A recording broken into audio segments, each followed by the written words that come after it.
जादुई टीवी। सुनो, तुम्हारे बाबूजी तो कब के गुजर गए। अब उनका जो सामान है वो पड़े पड़े कबाड़ा हो रहा है। बेच ही दो, कुछ पैसे आ जाएंगे। बात तो सही है। अगले संडे फुर्सत में यही करेंगे।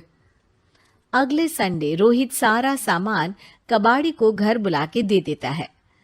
तभी उसकी नजर बाबूजी की पुरानी टीवी पर जाती है, जो इतने सालों तक कूड़े में पड़ी थी, फिर भी चमचमा रही थी। टीवी तो देखो, जैसे एकदम नई हो। हाँ, बाबूजी को टीवी देखना बहुत पसंद था। उनका सपना था कि वो टीवी पे आए।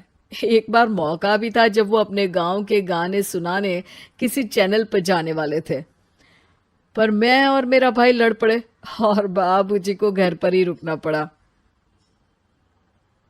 चला के देखें क्या? हाँ हाँ, क्यों नहीं, देख लेते हैं। पर शायद ही चले। बाबूजी ने उस लड़ाई के दिन के बाद टीवी देखना ही छोड़ दिया था। टीवी चालू करने के लिए उसमें केबल वायर लगा दिया जाता है।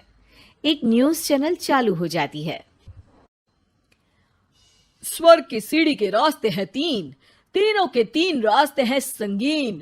पहला रास्ता है सांप की बीन, दूसरा रास्ता घर में बिछा कालीन, तीसरा रास्ता कलकत्ता से चीन। ये क्या बकवास खबर है, कुछ अच्छा लगा दो। अरे आप बोलो तो सही, कोई अच्छी खबर सुना देता हूं। मेरा तो काम ही खबर देना है। अरे बाप रे, टीवी बात कर रही है। हाँ, ये न्यूज वाला मुझसे। हाँ हाँ, आपसे ही तो बात करूंगा ना, आपके घर में हूं तो। अरे, ये सपना है क्या? तुम हमसे बात नहीं कर सकते? अरे सपना नहीं भाई साहब, ये टीवी जादुई टीवी है। बोलो, क्या खबर सुननी है, वरना ब्रेक लेने का टाइम आ जाएगा। सुप्रिया घबरा के टीवी बंद कर देती है। वो क्या था? अरे एक बार और चालू करके देखे, फिर से बात करेगा तो चैनल बदल देंगे। सुप्रिया फिर टीवी चालू कर देती है। अरे ऐसा कोई मुंह पे टीवी बंद करके जाता है क्या? मुझे बुरा लगा आपका नेचर। चाय पानी तो पूछो। सुप्रिया टीवी के बटन से चैनल बदल देती है। अब टीवी पर एक फिल्म चल रही है। अरे ये तो सूर्यवंशम है ना? हाँ, और ये ठाकुर को जहर की खीर दे दी और उसको पता भी नहीं है। ए भाई, खीर मत पीना, उसमें जहर है, मत पीना। ठीक है महाशय, जैसा आप कहें। हाँ। अरे, आपकी बात मान ली, पूरी पिक्चर ही अब तो बदल जाएगी। मतलब ये सच में जादुई टीवी है? तभी वहां कबाड़ी आ जाता है। भैया, टीवी के 150 रुपए दूंगा, चलेगा? अरे 1.5 करोड़ में भी ना दे तुमको ये टीवी हम। अरे 1.5 करोड़ खरीदने को होते तो तुम्हारे घर में ये पानी चाय नहीं पीता, अंबानी या टाटा के घर बैठा कोल्ड कॉफी पीता। रोहित कबाड़ी का हिसाब करके उसे वहां से चलता करता है और अपने भाई शशिकांत को फोन लगा के बुलाता है। शशि थोड़ी ही देर में वहां पहुंच जाता है। क्या हो गया भैया? अरे बाबूजी का टीवी याद है? हाँ हाँ, जिसमें घुसे रहते थे हमेशा वो, और अपने को कुछ नहीं देखने देते थे। अरे वो अब जादुई टीवी बन गया है। भैया, आपकी बकवास करने की आदत अब तक नहीं गई। अरे आपके घर में बच्चे हैं, अब तो बड़ों जैसी बात करो। रोहित जाके टीवी चालू कर देता है। टीवी पर एक जादू का शो हो रहा है जिसमें एक जादूगर है। अब मैं अपनी टोपी में से कबूतर निकालूंगा। श्रिंग ब्रिंग शरिंग बम फोपा फुफी फुफा बाउ।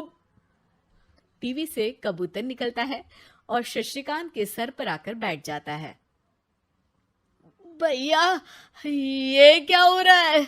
भैया इसे उड़ाओ। ए कबूतर, जा जा, कबूतर चल निकल। अब मैं टोपी में से सांप। सांप सुनते ही शशिकांत कांप जाता है और भाग के टीवी बंद कर देता है।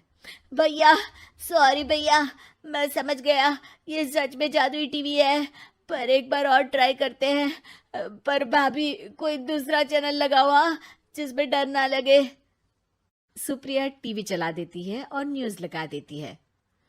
अरे कितने दिनों बाद मुझे याद आया, बताइए क्या खबर सुनाओ। और ये नया आदमी कौन है? ये मेरा भाई है शशिकांत। ओह यस, वही है ना जिससे तुम लड़ लिए थे किसी बात पे, और तुम्हारे बुढ़ाओ पिताजी गुस्सा हो गए थे और टीवी को संन्यास दे दिया था। हैं? तुमको कैसे पता ये सब?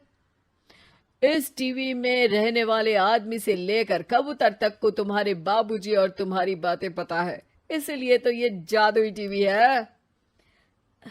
ये टीवी क्या कर सकती है वैसे?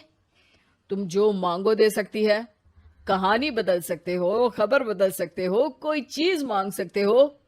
अरे भैया, ये टीवी मैं लेके जा रहा हूँ। बाबूजी का लाडला तो मैं ही था ना। अरे ऐसे कैसे?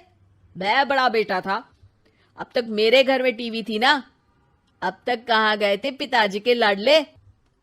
तुम्हारी गलती का एहसास भी है। अरे भैया, ज्यादा ना बोलो वरना भूल गए आपके दांत तोड़ दिए थे मैंने उस लड़ाई में। मेरी बीवी के सामने मेरी बेइज्जती करता है। रुक।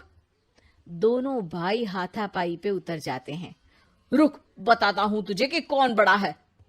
अरे छोटे का दम तो देख लीजिए आप। ये खबर आपके बाबूजी को देता हूं। तभी टीवी अचानक बंद हो जाता है। अरे शायद टीवी नाराज हो गया। और लड़ लो, आए बड़े खली बनने। टीवी से एक तेज रोशनी निकलती है और टीवी में बाबूजी दिखाई देते हैं। बाबूजी आप? इतना चकरा क्यों रहा है? अपने बाप को नहीं पहचानता क्या? ये तो ऐसा ही है बाबूजी। प्रणाम बाबूजी। अरे चुप कर, तुम दोनों ही उल्टे हो। तुम्हारी वजह से मैंने टीवी में आने के सपने को छोड़ दिया, तुम्हारी लड़ाई की वजह से। और तो और, जितना मैं अपनी बीवी को नहीं देखता था उतना टीवी को देखता था, वो भी छोड़ दिया तुम दोनों की लड़ाई की वजह से। और अब मरने के बाद जब मैंने टीवी को जादुई टीवी बना दिया तो भी तुम इसका फल लेने की जगह लड़ रहे हो। अरे तुम तो लायक ही नहीं हो। अब तुमको बाबा जी का ठुल्लू भी नहीं मिलेगा। बाबूजी चले जाते हैं। टीवी बंद हो जाता है। रोहित और शशिकांत गिड़गिड़ा के टीवी के सामने हाथ जोड़ के बाबूजी को बुलाते हैं, पर टीवी सिर्फ धुआं निकालता रहता है।